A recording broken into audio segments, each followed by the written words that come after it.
Hi, y'all. Okay, so I was getting ready for this reading and just, thinking about what wants to come through or connecting in, asking what wants to come through. And I kept hearing reverence and having reverence for life and really being connected to the sacred aspect of life. So, what's your relationship to yourself? What's your relationship to your children, your family, your food, how you eat food, alcohol, your job, nature, animals, plants, okay? The list goes on. It can be anything and everything. And what I'm getting for why this is so important is that we so much of the time are worrying about how to make our lives better and how do we change out of this current situation. And we are doing so by future tripping or, getting caught up in the past mistakes and having blame, shame, guilt, or anxiety about the future. And being in this anxiety does literally nothing for us, right? We completely miss the present moment.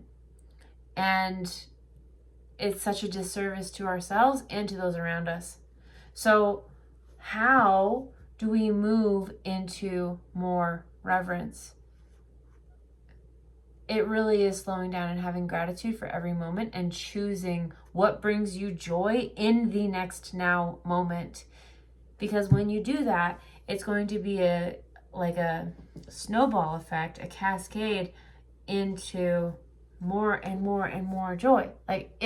You think about it on the quantum level, the law of attraction, when you're in that frequency of joy and love and gratitude, you are going to manifest and magnetize more of that to you.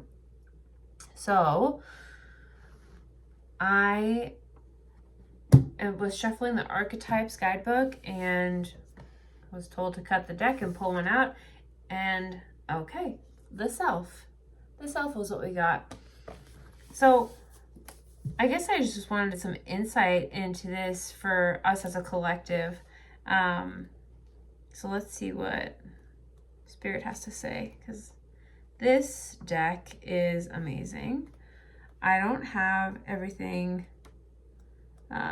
memorized whatsoever from this deck because I don't. And the self, here we go. She's brilliant. What's her name? Kim Kranz. And there's just always so much wisdom in here, so I'm going to read it. The soul, the witness, the watcher.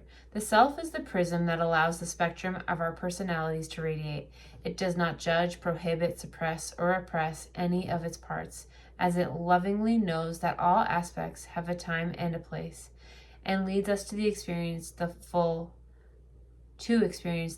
breadth of life's offerings. The self is the central, abiding container, the awareness of the infinite universe of possibilities. When this card appears, it's a call to step back in to witness consciousness, to observe yourself navigating the world. Ask yourself, am I the stew or am I the chef? In most situations, our ego draws us into the cauldron where we swirl, spin, and smolder in chaos. Yet the self is a graceful culinary dancer, watching, waiting, observing as the spectrum of ingredients become the flavor of life. Look in the mirror for 30 seconds or more. Attempt to see the you behind the you. When light, so this would be like the empowered aspect in yourself, witnessing, accepting new aspects of self. When dark, the shadow aspect of this card is disjointed, fatigue, diffused energy, and purpose.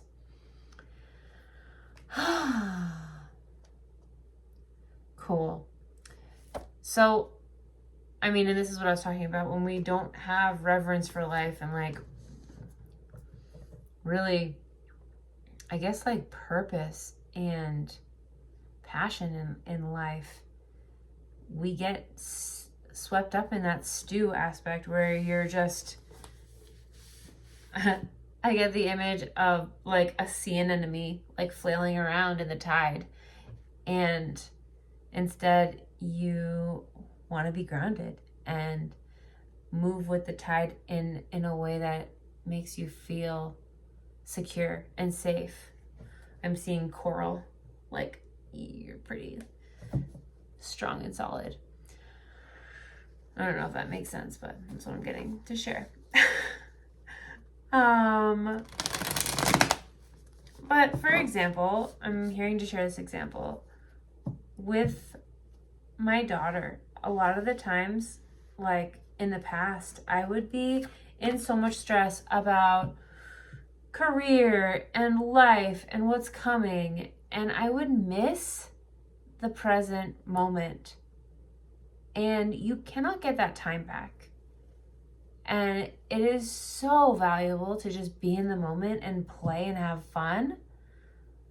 And the memories are what make up life.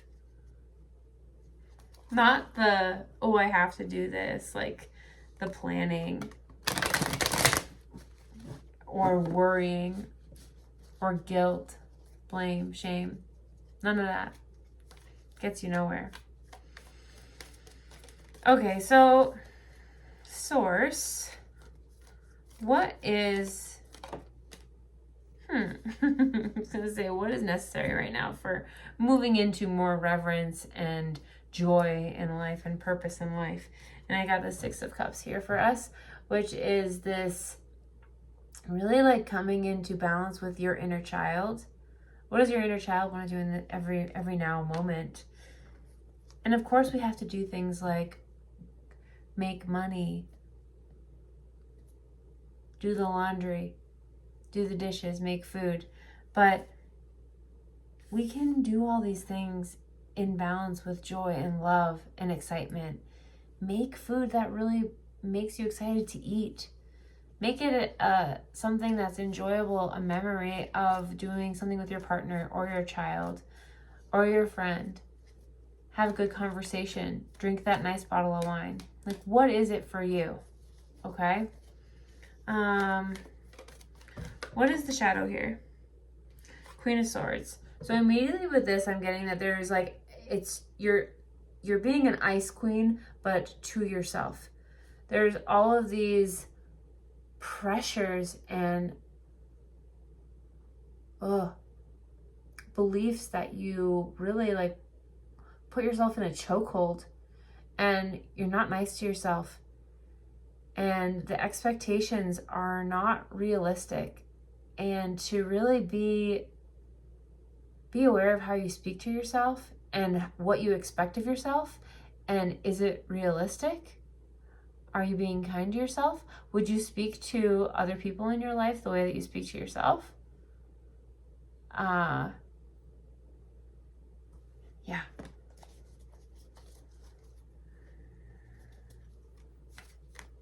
Okay.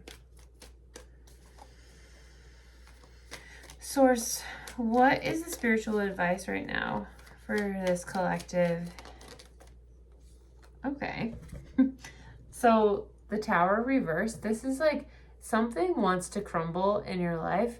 And I'm getting that it's this old way of being. Like, it's time to let it go. But you're not letting it go. There's this grasping and holding on to it because it feels safe. And I get that because we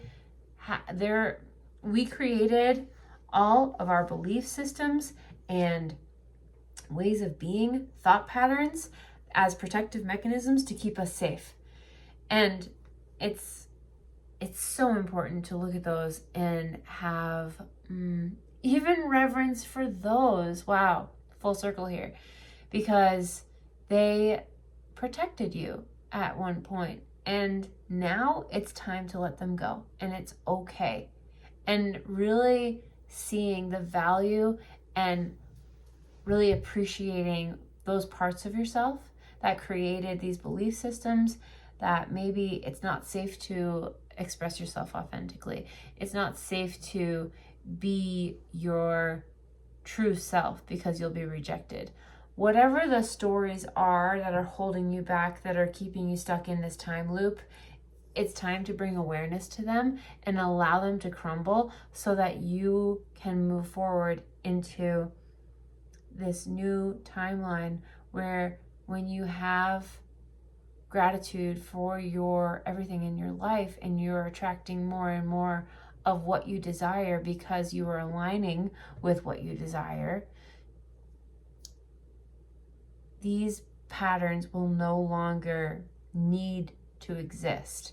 But it takes time and effort for you to take the steps to make the choices and decisions in every now moment to choose yourself. Be your authentic self. What does that mean? Say what is truly in your heart. Do what you want. If you don't want to hang out because you need to take time for yourself, you need to listen to that. Because when you self-abandon, that is just a big no, because you're trying to make someone else happy instead of making yourself happy. But we're taught to self-abandon so that we make other people happy. And a lot of times we learn that pattern when we are young. And it's something that comes up out of fear of rejection, right? So, yeah. Okay. Spiritual advice. Another card on spiritual advice. 4 of Cups. So, Spirit wants to offer you this new opportunity through your emotions, but you're focusing over here on like what does not light you up. So Spirit wants to bring something in that is going to fill you with joy, excitement, and love, but you're over here looking at these empty bowls, these empty cups that have drained you.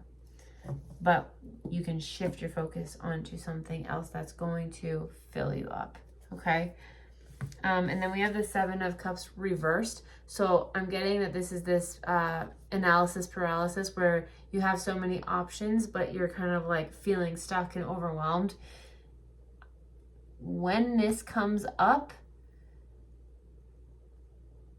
I always hear take baby steps, okay? Like what is the next actionable step that you can take to move forward and align to your highest timeline, being your authentic self, expanded in joy, love,